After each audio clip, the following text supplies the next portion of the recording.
BRS పై వరుసగా విమర్శలు చేస్తున్న మాజీ ఎంపీ పొంగులేటి శ్రీనివాస్ రెడ్డికి మంత్రి పువ్వాడ అజయ్ కుమార్ స్ట్రాంగ్ కౌంటర్ ఇచ్చారు. సొంత పార్టీ ఎమ్మెల్యేలని ఓడించిన ఘనత పొంగులేటిదని పువ్వాడ అన్నారు.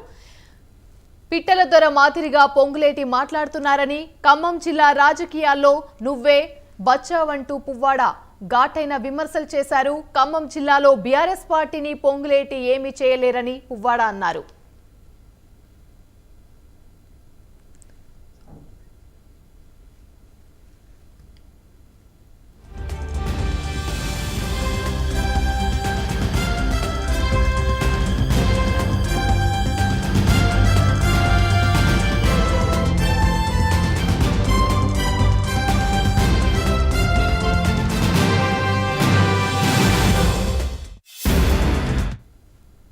వాళ్ళ డబ్బు ఉంది కదా అని చెప్పి విర్రవీగుతూ ఖమ్మం జిల్లాలోని చరిత్ర ఏంది?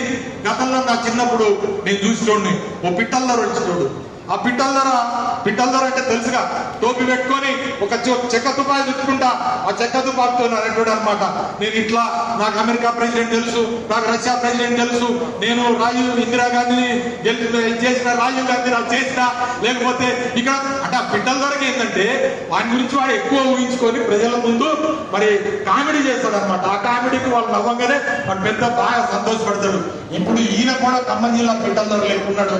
నేను ఆయన్ని గెలవనియా, ఈయనను గెలవనియా, ఆ గేట్లు తాకనియా, ఈ గేట్లు తాకనియా అని చెప్పారంటే నేను చెప్తా ఉన్నా, ఖమ్మం జిల్లా రాజకీయాల్లో నువ్వే ఒక బచ్చావని చెప్పి ఈ సందర్భంగా తెలియజేస్తా ఉన్నా. ఖమ్మం జిల్లా ఘనమైన రాజకీయ చరిత్ర, ఆ ఘనమైన రాజకీయ చరిత్రలోంచి పుట్టినోడే పువ్వాడ.